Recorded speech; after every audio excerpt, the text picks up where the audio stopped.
नमस्कार प्रिय मित्रों, सुराज मॉरल स्टोरीज चैनल पर आपका हार्दिक स्वागत है। मित्रों, हम सभी ने किसी न किसी से यह कहते सुना है कि श्मशान में भूत प्रेत होते हैं, और कुछ लोग यह भी कहते हैं कि श्मशान में भूत प्रेत की आत्मा 12 बजे रात को घूमती है। मित्रों, चलो जानते हैं महात्मा बुद्ध जी से, श्मशान में भूत होते हैं या नहीं। एक कहानी के माध्यम से जो भी व्यक्ति गौतम बुद्ध का शिष्य बनकर बुद्ध के साथ रहना चाहता था और बुद्ध की शरण में आना चाहता था, तो बुद्ध जी कुछ लोगों को बुद्ध बिना परीक्षा लिए ही स्वीकार कर लेते थे और आश्रम में रहने की अनुमति दे देते थे। पर कुछ व्यक्तियों को वो कह देते कि जाओ, पहले एक दिन और एक रात शमशान में गुजार कर आओ।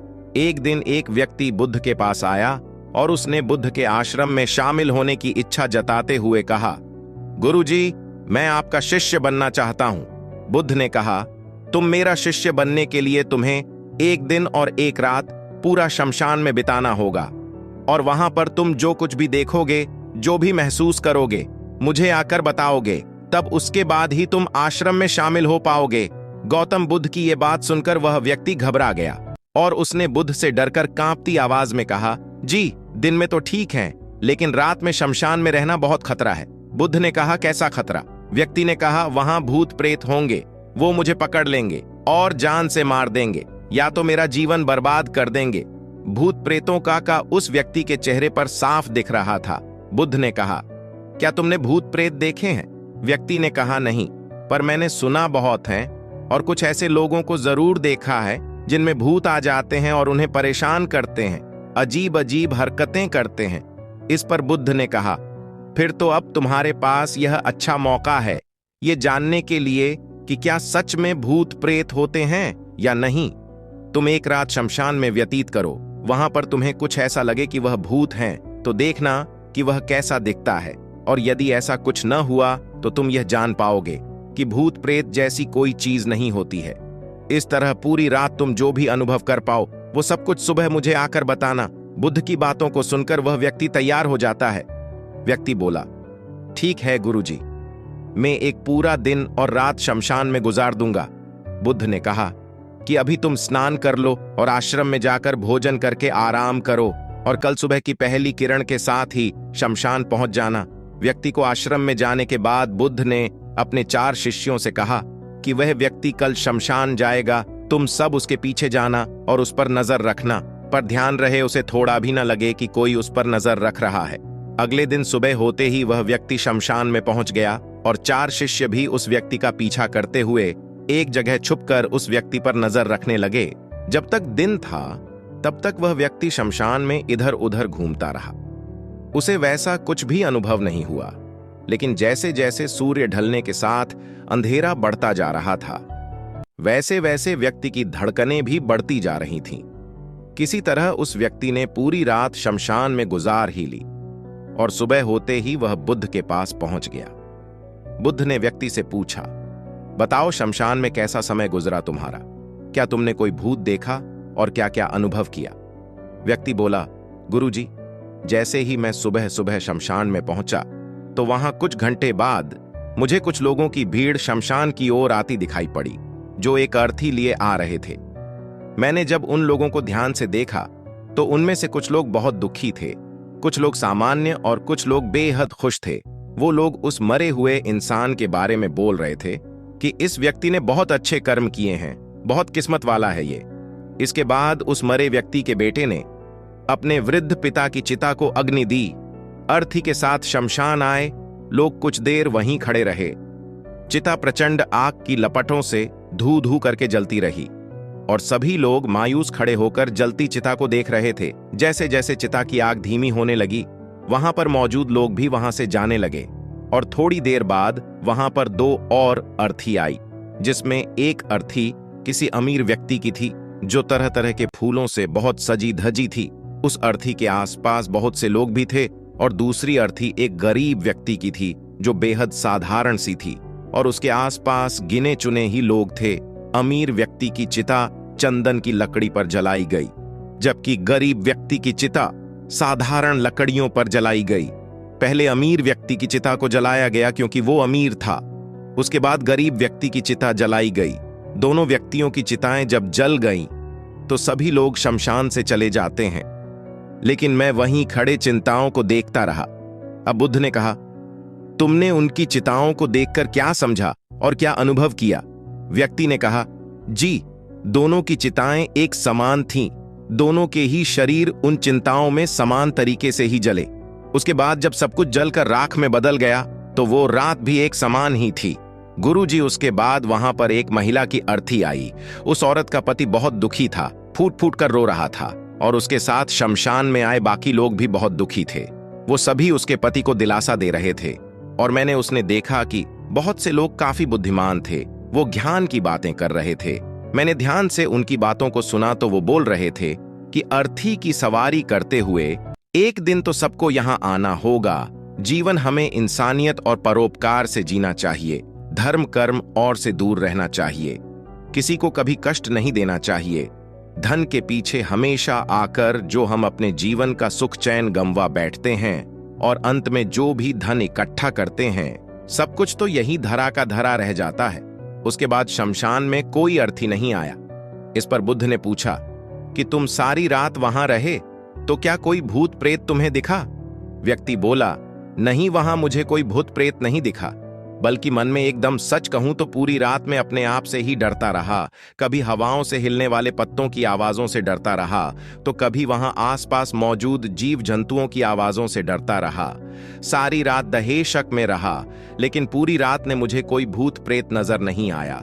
बुद्ध ने उस व्यक्ति से कहा, ठीक है, अब तुम जाओ और आश्रम में आराम करो।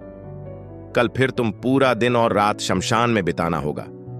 अब वो व्यक्ति ये सुनकर बोला, आप कैसी बात कर रहे हैं गुरुजी? आपके ही कहने पर कल पूरा दिन और पूरी रात में शमशान में पड़ा रहा। उस समय मैंने कैसे काटा है मैं जानता हूं, अब मैं दोबारा वहां नहीं जाऊंगा। बुद्ध ने कहा, देखो, जो चीज तुम्हें वहां जाकर मिलनी थी वो तुम्हें अभी तक नहीं मिली है। जब तक वो चीज तुम्हें नहीं मिल जाती, मैं तुम्हें अपना शिष्य नहीं बना सकता। तुम एक दिन और वहां रुको, तुम्हें वह अवश्य मिल जाएंगी।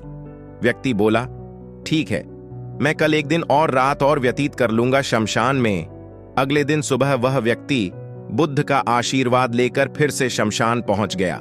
एक पूरा दिन और रात बिताकर वो व्यक्ति अगली सुबह फिर बुद्ध के पास पहुंचा, लेकिन इस बार उस व्यक्ति के चेहरे पर एक अलग ही स्थान, एक अलग ही खुशी झलक रही थी, मानो उसे वो मिल गया हो। लेकिन बुद्ध उसके मुंह से सुनना चाहते थे, इसलिए बुद्ध ने एक ही सवाल पूछा कि क्या तुम्हें वो चीज मिली? व्यक्ति बोला, जी गुरुजी, मुझे वो मिल गई। बुद्ध ने पूछा कि बताओ तुम्हें वहां क्या मिला? व्यक्ति ने कहा, गुरुजी, मैंने जीवन का अर्थ समझ में आया। मैंने देखा कि कुछ लोग शाम को मुझे पर्ची पर लेकर आ रहे हैं। मुझे 4 लोगों ने अपने कंधों पर उठा रखा है, और मेरे पीछे कुछ 20-25 लोग रोते बिलखते चल रहे हैं। मेरे पिता अर्थी के आगे आगे चल रहे हैं, और कुछ लोग राम नाम सत्य बोलते हुए मेरे ऊपर फूल फेंक रहे हैं। मेरी सभी रिश्तेदार बहुत दुखी थे। भीड़ में मौजूद कुछ लोगों से दुखी होने का नाटक कर रहे हैं। कुछ लोग मेरे पिता को दिलासा दे रहे हैं। तभी कुछ देर बाद मेरी अर्थी को जमीन पर रख दिया गया और मेरे शरीर को उठाकर चिता पर लिटा दिया गया। मैं ये सब दृश्य अर्थी पर लेटे हुए देख रहा था। मैंने उस अर्थी से उठना चाहा, पर उठ नहीं सका। मैं सांस लेना चाहता था, पर सांस नहीं ले पा रहा था। मैं पूरी तरह से असमर्थ और विकलांग की तरह था, क्योंकि मेरे अंदर सांस नहीं थी। मैं अपने पिता को गले लगाना चाहता था, लेकिन मैं उठ नहीं सकता था। मैं अपने भाई को गले लगाकर यह कहना चाहता था कि तुम अपना और माता पिता का ध्यान रखना। घर परिवार की जिम्मेदारी अब तुम्हारे ऊपर है, इसे बखूबी से निभाना। इससे मेरी आत्मा को शांति मिलेगी। कुछ समय बाद मेरा मुंह कपड़े से ढक दिया गया और शरीर के ऊपर कई लकड़ियां रख दी गई। मुझे अब कुछ भी दिखाई नहीं दे रहा था। फिर उसके बाद मुझे अत्यंत गर्मी महसूस हुई। मुझे एहसास हुआ कि मुझे अब जलाया जा रहा है। धीरे धीरे लकड़ियों के साथ साथ मेरा पूरा शरीर जलने लगा। मेरा दम घुट रहा था, मैं उठना चाहता था। आखिर आग ने प्रचंड रूप ले लिया और धीरे धीरे मैं भी उस अग्नि में पूरी तरह खो गया। पूरी रात मैं खुद को ऐसा ही जलता देखता रहा। मैंने देखा कि अंतिम रूप में मैं राख बन चुका हूं। उस पूरी रात ना तो मैं डरा, ना ही मुझे दर्द का एहसास हुआ।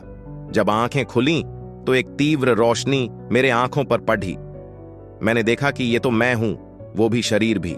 मेरे साथ ऐसा मुझे बहुत खुशी का अनुभव हुआ। उसके बाद मेरे मन से न जाने कितने ही भ्रम समाप्त हो गए और मैं आपके पास आ गया। बुद्ध मुस्कुराए और बोले कि तुम अब आश्रम में शामिल हो सकते हो, क्योंकि तुमने अज्ञान रूपी उस बीज को प्राप्त कर लिया है जिसमें शरीर को भूलकर स्वयं को जानने की इच्छा होती है। इसी ज्ञान की प्राप्ति के लिए मैंने तुम्हें शमशान भेजा था, जहां अंततः तुमने यह जाना कि शरीर नश्वर है, नेत्रों से दिखने वाली हर चीज नश्वर है। शमशान आने वाला हर व्यक्ति ही यहाँ समझ रहा होता है, पर शमशान से वापस जाते ही वो सब भूलकर पुनः उन्हीं गलत कार्यों में लग जाता है, जैसे झूठ बोलना, लूट खसोट, अधर्म, लालच और अहंकार को अंजाम देते हैं। किंतु अब तुम्हारे अंदर ज्ञान का वह बीज जल चुका है, जिसमें हम जीवन को तब तक नहीं समझ सकते जब तक मृत्यु को निकट से देखा वह समझा न जाए। अच्छे स्वास्थ्य की कीमत वही समझ सकता है जो अत्यंत बीमार हो या जो बहुत लंबे समय से गंभीर बीमारियों से जूझ रहा है। ठीक उसी तरह जीवन का महत्व वही समझ सकता है जो मृत्यु से रूबरू हुआ हो या जो मृत्यु को समझ चुका हो, एहसास कर चुका हो। अब तुम्हें इसी बीज को लक्ष्य बनाकर कर ध्यान की मदद से स्वयं को और ज्यादा जानना है और ज्ञान की उस सीमा पर पहुंचना है जिसे जानने के बाद कुछ भी शेष नहीं रह जाता है। कोई इच्छा, कोई लालसा शेष नहीं रह जाती। हर विचारों से मुक्त हो जाता है, सब शून्य में समाहित हो जाता है। मन में जिज्ञासा का कौतूहल शांत होकर ज्ञान रूपी शंघाई में बदल जाता है। यहीं से परम शांति, सुख, सुकून का आनंद एवं अनुभव प्राप्त होना आरंभ होता है। तो दोस्तों, अगर आप भी भूत प्रेत आत्मा देखी है तो कमेंट करके जरूर बताएं। कहानी पसंद आई हो तो वीडियो को लाइक करें और चैनल को सब्सक्राइब नहीं किया है तो अपने कोमल भावनाओं से सब्सक्राइब करें। धन्यवाद।